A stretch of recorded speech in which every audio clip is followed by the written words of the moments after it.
Historians have to have evidence. Well, what kind of evidence do they look for? The best kind of evidence when dealing with ancient periods is to find evidence that goes back to the time itself. If you had some contemporary eyewitnesses telling you how Simon Peter died, that would be brilliant. Unfortunately, you don't have that. You would love, though, to have contemporary accounts written like the next day from the events. That would be great. Historians would love that kind of thing. Historians would love to have lots of sources. You want to have lots of sources that go back to the time of the events that are being narrated. You would like these sources to be independent of one another. If you have 20 sources, but they all got their story from the same guy, then you don't have 20 sources, you have one source. You want 20 independent sources who all attest to the same event. Moreover, you want these independent sources to be consistent with one another. You don't want them to be contradicting each other all over the map. You want them to be agreeing with one another. So you want them to corroborate one another without collaborating with one another. Moreover, you want them to be unbiased toward the subject matter. You don't want them to be skewing things in light of their own self-interests. If you're an ancient historian trying to establish what probably happened in the past. What kind of sources do we have when it comes to the Gospels? The Gospels are our sources for knowing about the resurrection of Jesus. Are they the kind of sources that historians would want when trying to establish what probably happened in the past? I think the answer to that question is no. When were the Gospels written? Well, they are not contemporary to the events they narrate. Scholars debate when the Gospels were written, but by far the most common datings are that Mark was written sometime around 65 or 70 A.D., Luke and Matthew about 10 or 15 years later, John maybe 10 or 15 years later, so John maybe around the year 90 or 95, Matthew and Luke around 80 to 85. These are the dates that are taught throughout the universities and divinity schools and seminaries of North America and Europe. I take them to be right for reasons that I can give you if anybody really wants to know. It's complicated arguments. If these dates are correct, it means that our earliest account of Jesus' resurrection is 40 years after the event. 40 years after the event. Well, Paul was writing before that, wasn't it? Yes, Paul was writing before that. Paul talks about the resurrection in 1 Corinthians. Well, that's 20 years after the event. So that's better. The Gospels give us the narratives. Paul makes reference to it, but there's a 20-year gap. You don't have somebody who was there writing about it. Second point. None of the authors were eyewitnesses. Paul himself indicates that he was not an eyewitness, and none of the gospel writers was an eyewitness. People, of course, call the gospel books Matthew, Mark, Luke, and John. Well, they call them Matthew, Mark, Luke, and John because we don't know who wrote these books, and there's no point calling them Sam, Fred, Jerry, and Harry. I mean, they're written by people we don't know who they were written by. They are anonymous. You might not think so because they have the title, The Gospel According to Matthew. Whoever put that title on it was an editor later. The original books are all anonymous, written in the third person. Moreover, the followers of Jesus were Aramaic-speaking peasants from Galilee, lower-class men who were not educated. In fact, Peter and John in Acts chapter 4, verse 13 are literally said to be illiterate. They couldn't read and write. Of course not. They were fishermen. They didn't go to school. The vast majority of people in the ancient world never learned to read, let alone write. And their native language was Aramaic. These books are written in Greek by highly educated, rhetorically trained writers who are skilled in Greek composition.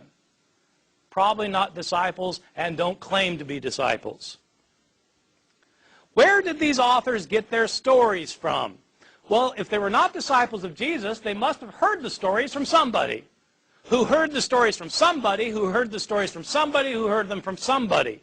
Stories about Jesus, including his resurrection, had been in circulation year after year after year from the time that his disciples knew that he got killed and believed he got raised from the dead. They told stories to convert people. They improved the stories sometimes. They changed the story sometimes. The stories got modified in the process of transmission over the course of decades before anybody wrote the stories down. These stories are based on oral reports that have been in circulation for decades. What happens to oral reports in circulation year after year, decade after decade? They get changed. What evidence do we have that the stories about Jesus' death and resurrection got changed? You can read the stories yourself. Simply read Mark's account of Jesus' death and then read John's account of Jesus' death and make a list of everything that happens in both and compare your lists. You will find that there are stunning differences. In fact, there are discrepancies. Let me give you just a list of very quick examples. What day did Jesus die on? That's a simple question. And luckily, we're told in both Mark and John. In Mark's gospel, we're told that Jesus died the day after the Passover meal was eaten in Jerusalem. John tells us explicitly, chapter 19, verse 14, that Jesus died the day before the Passover meal was eaten, on the day of preparation for the Passover. That's different. He couldn't die both days. What about the time? According to Mark, he died at 9 in the morning. According to John, he wasn't condemned to death until afternoon. John 19:14. These are accounts that differ from one another.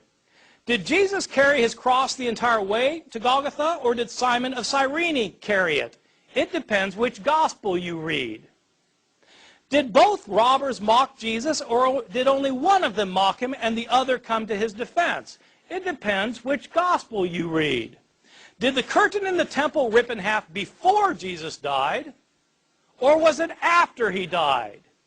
It depends which gospel you read. I can give you the references for all of these if you need me to, or you can look them up yourself. I'm not making these up.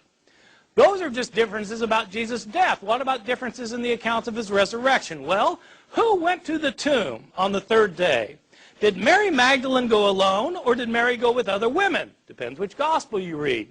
If with other women, how many of them were there? What were their names? And which ones were they? It depends which gospels you read. Was the stone rolled away before the women got to the tomb or not?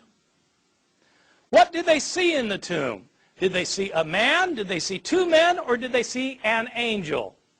Depends which gospel you read. What were they told to tell the disciples? Were the disciples supposed to stay in Jerusalem to see Jesus, or were they supposed to go to Galilee? Depends which gospel you read. Did the women tell anybody, or were they silent about it? Depends which gospel you read. Did the disciples ever leave Jerusalem? Or did they never leave, or did they leave and go to Galilee? Depends which gospel you read. My conclusion, these are not reliable historical accounts. There are too many discrepancies.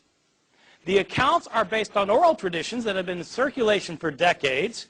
Year after year, Christians tried to convert others by telling them stories to convince them that Jesus was raised from the dead, and they changed their stories while trying to convince people. These authors were not eyewitnesses. They're Greek-speaking Christians living many years after the fact. They're telling stories that Christians have been telling all these years. There was nobody there taking notes. Some of the stories were invented, many were changed. For this reason, these accounts are not as useful as historians would like as historical sources.